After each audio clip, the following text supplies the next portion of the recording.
মানে আমার এই সুপ্রভাত। আজকে লক্ষ্মী পুজোর তরফ থেকে আপনাদের জানাচ্ছি শুভেচ্ছা ও ভালোবাসা। আমি আজকে লাল শাক বাদাম দিয়ে করব। বাদামটা ভেজে নিচ্ছি, তারপর শাকটা ফুটে রান্না করব।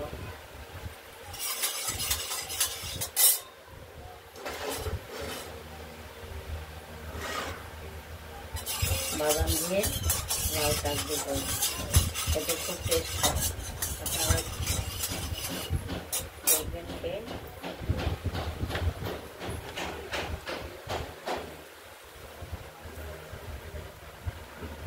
বাদামটা আগে ভেজে নেব, ভেজে তুলে রাখবো।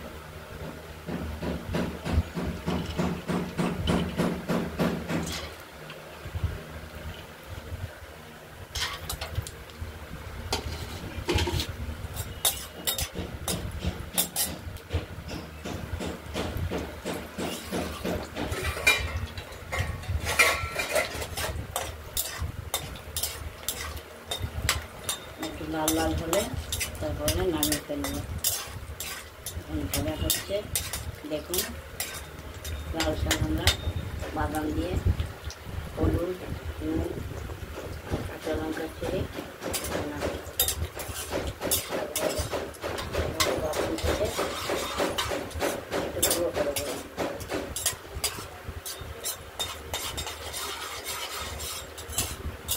দেখুন বন্ধুরা, বাদামটা প্রায় ভাজা হয়ে এসেছে।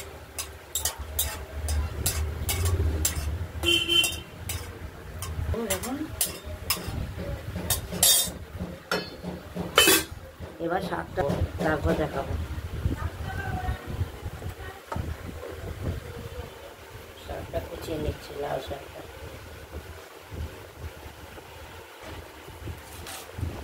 এই শাকটা খুব মিহিট করে না কাটলেও চলে, একটু বড় বড় রাখলেও খুব ভালো।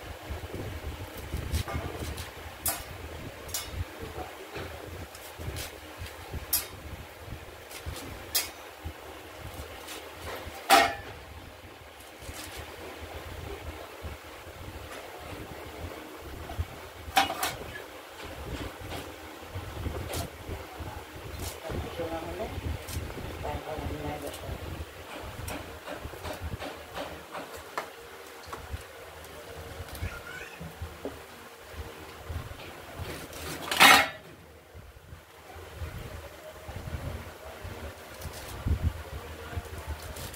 বাদামটা তুলে নেওয়া হলো, এবার শাকটা বসিয়ে দেবো। ওভেনটা জ্বালিয়ে দেবো।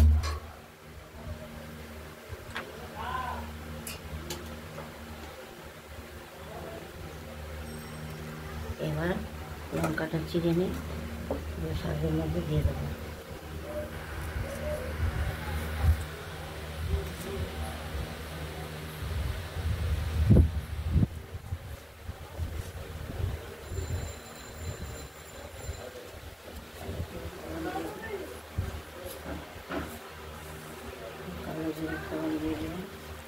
কালো জিরে দিয়ে দেওয়া হলো তেলে।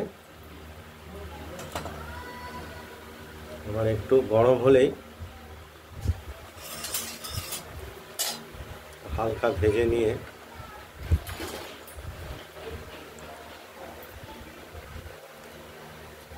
সামান্য তেল দিতে হলো। অল্প ছিল, সামান্য দিলাম। কালো জিরাটা ভাজা হয়ে গেছে, এবার এরপর শাকগুলো দিয়ে দাও।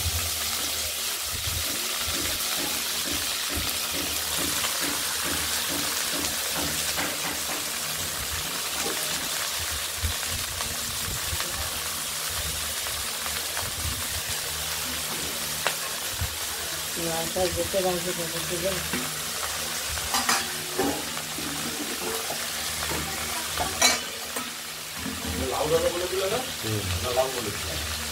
লাউ জগা বলেছিলাম। আজকে লাউ তো আমার দরকার ছিল না, যেদিন দরকার ছিল সেদিন আর আমি কি এনেছি সেগুলো। কচি চিংড়ি, মাছ, কি মাছ এনেছি?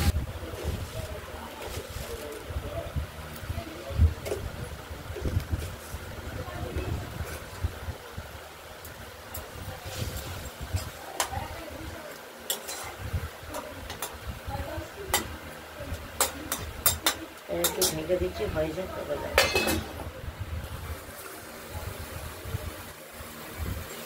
শাক আমার রেডি, লাল শাক রেডি। এর মধ্যে বাদাম দেবো, বাদাম দিয়ে নামিয়ে ফেলবো।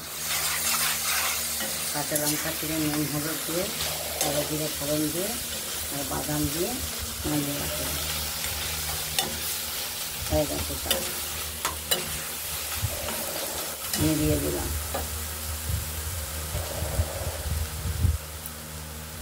হয়ে গেছে।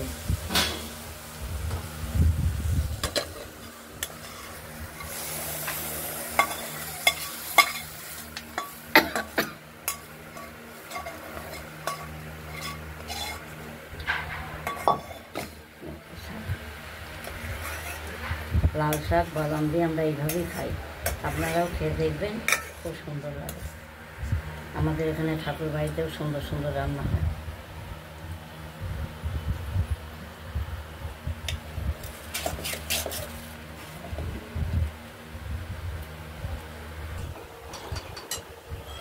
এই বাদাম ভাজা দিয়ে লাল শাক রান্নাটা যদি আপনাদের পছন্দ হয়,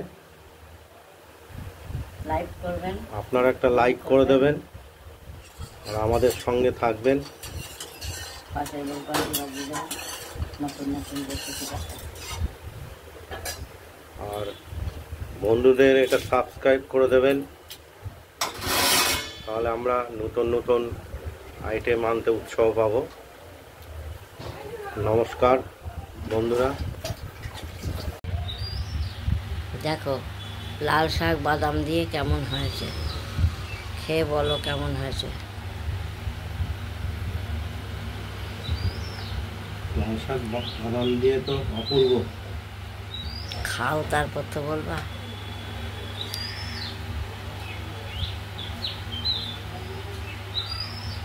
লাল শাকে আমরা বাদাম খাই, বাদাম ভেজে তারপর একটু গুঁড়ো করে দিই, খেতে ভালোই লাগে। নেমন্তন্ন বাড়ি, ঠাকুর বাড়ি বা কোনো অনুষ্ঠানেও ভালো খাওয়া হয় এটা।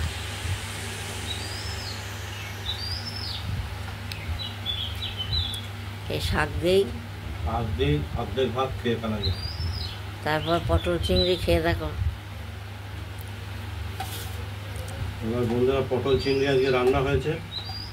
পটলের ভেতরে বীজগুলো ফেলে দেখি কিরকম হয়েছে। ভাপ দিয়ে নিয়েছি, তারপর ভেতরে চিংড়ি ভেজে মশলা টশলা দিয়ে ভেজে সেটা খেয়ে বলো কেমন হয়েছে।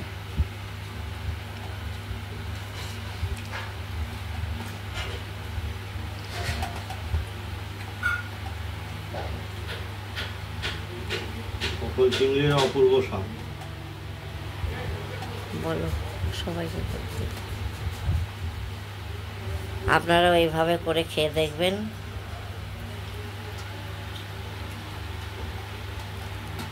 এই পটল চিংড়ি দিয়েই সব ভাত খাওয়া হয়ে যায়, আর কোনো পদ লাগে না। চিংড়ি মাছের এমনি তো অপূর্ব স্বাদ, তারপর পটলের মধ্যে চিংড়ি,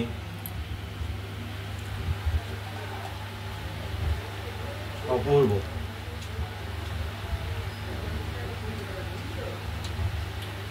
বন্ধুরা, আপনারাও বাড়িতে করে খেয়ে দেখুন। এমনি করে পাশে থাকবেন, কমেন্ট করবেন, লাইক করবেন, চ্যানেলটাকে লাইক করবেন, সাবস্ক্রাইব করবেন আর পাশের বেলকনটি বাজিয়ে দেবেন। নতুন নতুন রেসিপি দেখাবো আবার। আজকের মতো টাটা, ভালো থাকবেন, সুস্থ থাকবেন।